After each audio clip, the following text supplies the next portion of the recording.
most people aren't paying attention. That's the problem. Everybody's caught up with their own rat race, their own problems, their own headaches, that, like the folks in Lebanon, they have no time to Yes. Yep. think outside those blinders that they have on until something really bad happens where they're forced to think, right? And I think that day is coming much sooner than most realize, especially this year, come October, November, if the EU goes through with this $10 trillion theft of private savings. Brace yourself Phew. for that storm, because that's going to be an ugly, ugly, ugly period of time. Boy, I can't imagine if Yeah. that goes on. That's gonna be wild. That's a whole nother thing. Well, later this year you can come back on when that happens, and 6 months from now, or that will be 8 months ago. That will be wild. Quantum computing. What are your thoughts here? This is obviously a topic over the last few months that people have been talking about. I would love your quick minute or two thoughts on quantum computing and just Sure. the effects of this and what Bitcoiners are looking at in the coming years. No, but quantum computing is not a threat right now. But if no one does anything, it will become a threat at some point.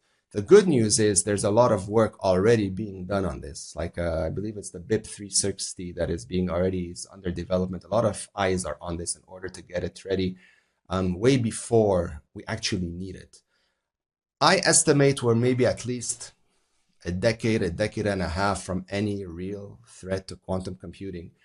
By then, there'll probably be upgrades that are available that we'll have to migrate to in order to become quantum resistant. But I'm very optimistic on this. I'm not too concerned about that right now.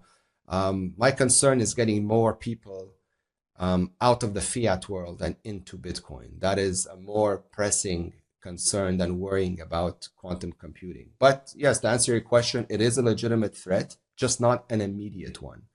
So, but I'm hopeful that the powers that be that are working on this code, and I've listened to some of their interviews of people working on these solutions.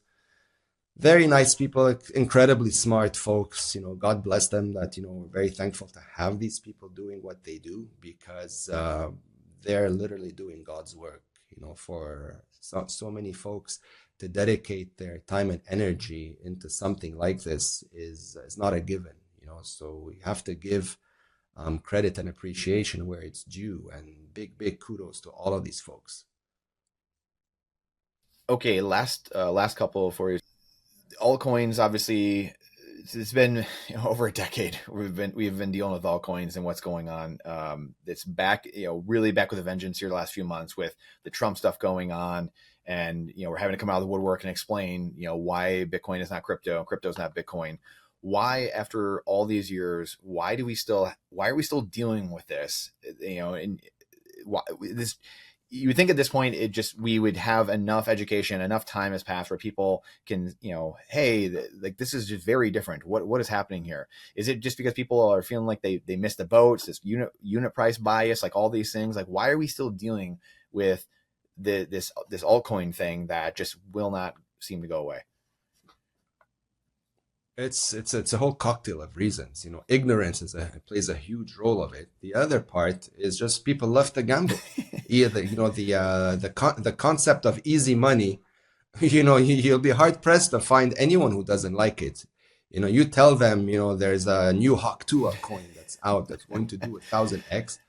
You'll have like a big enough number of dummies that are going to dump their life savings into it and get obliterated the next day. But the thrill of maybe I hit it is very addictive for a lot of people.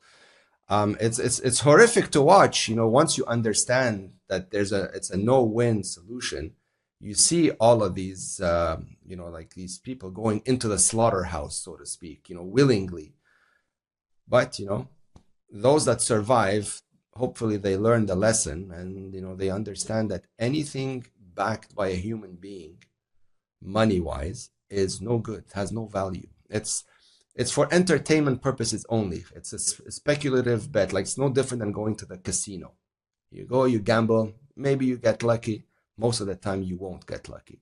So instead of wasting your time, especially if you don't have a lot of resources to begin with, take that idea of easy money out of your head. It doesn't exist.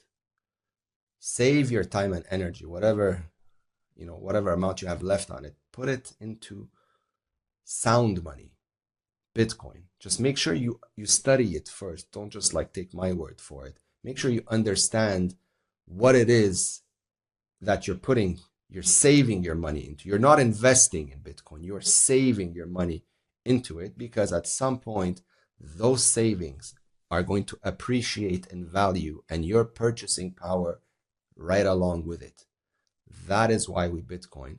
And the power behind all of this is the fact that no human being, again, no human being, no matter where they are, no matter how much money they have, no matter how much Bitcoin they own, no human being can control, manipulate Bitcoin.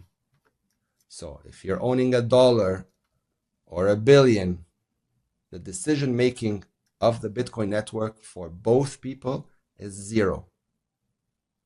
That's the power of Bitcoin. So sure, there's technology that's faster and sexier and blah, blah.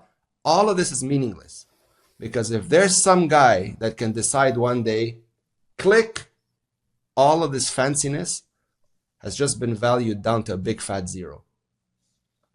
On-chain Bitcoin, sure, it's not the fastest cheetah out there, but it is the safest one. It is the one that you can put your money in, sleep at night like a baby, knowing that you're not going to wake up one day and some central bank or government has like shut you down.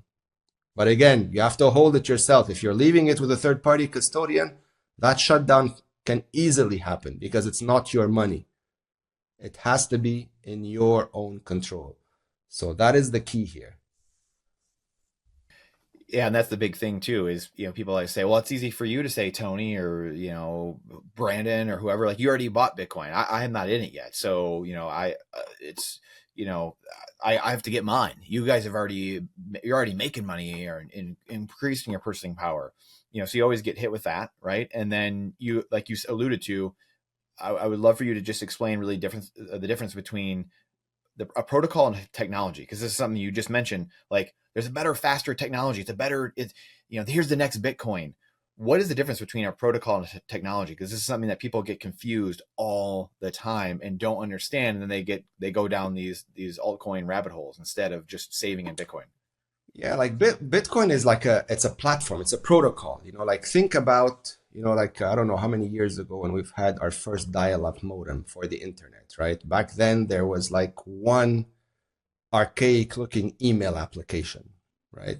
This is like Bitcoin today. But then, you have like something like TCP/IP, right? That connects absolutely everything. That is the Bitcoin, the protocol. There's so much that's going to be built on top of this that it's going to transform the world in an even more significant way than the internet did, because now it's money, right? It's not an optional thing for human beings. You need it. So when you realize that this is your money, that you can fully control and do whatever the hell you want with it without anybody's permission, without having to put it in a bank, without having to trust someone with it. That's like a game changer. That's a game changer. But you have to experience it at least once for it to really resonate in the way that I'm trying to portray here.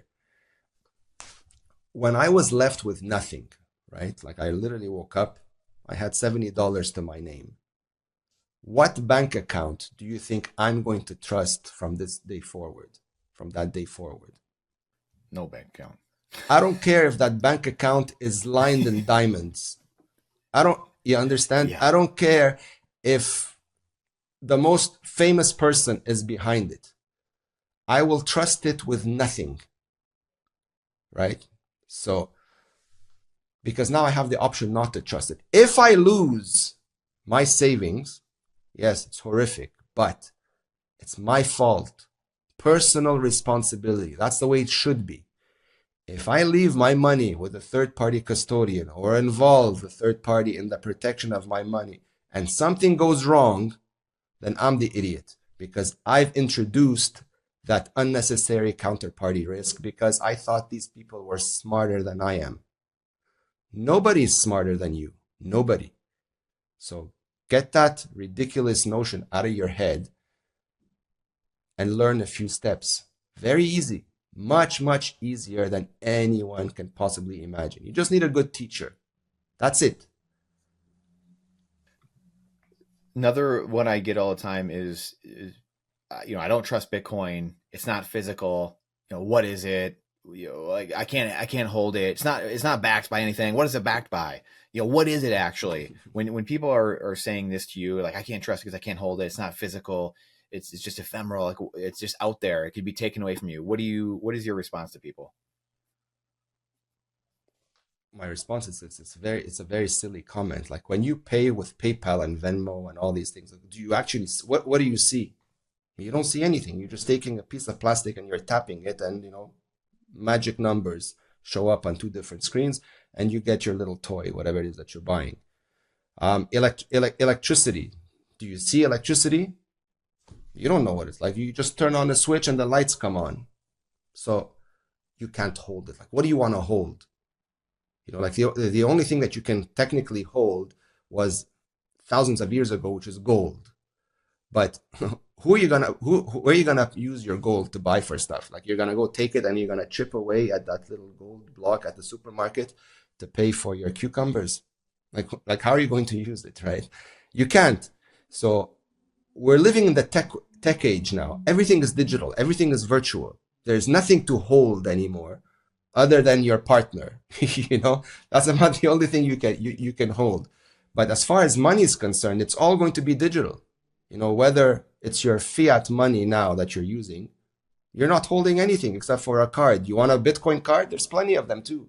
So, so that argument really for me is like it's a nothing burger. And it's usually said by those that just want something to say, that they don't really understand what it is that they're saying. They heard someone say it and now they're just like parroting the same message over and over. You sit down, you explain, a few things, and at the end of the conversation, most logical people get it. All right, last one I have for you. Bitcoin is bad for the environment, Tony. It uses so much energy. This is, we can't be having this. This is something that we need to curtail. The governments are coming after this, using this euphemism. We had global warming, global cooling, climate change. Now we've got energy usage. Energy usage is being attacked, right, by the globalists. So why is this a ridiculous trope or objection that Bitcoiners hear? That was debunked and killed many, many times, the whole energy myth. They tried to attack it. They failed. I believe, the whole energy thing, I can't go into too many technical details. It's not like my forte. All I understand is that, Bitcoin uses like excess energy, I believe. It's not like wasting energy or like depleting any particular place from its resources. That's completely ludicrous.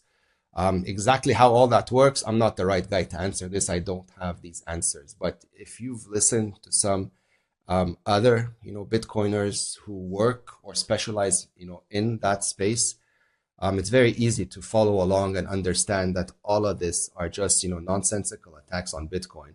And so much so now, that, for example, in the United States, they want to bring the mining to the United States. They want to make it like the number one place for Bitcoin mining. And there's other countries now that are doing the same, like Russia, for example, and other countries that may have not spoken publicly yet, but that will, so all of a sudden, all of this bad for the environment stuff is the number one thing everybody wants. So because it's not true. If you like that clip, then you definitely got to check out this next spicy clip. I think you're really going to like it. Come on, check it out. But if you want the full version, the full interview, then check that out over here. Come on, do it. I'll see you in there.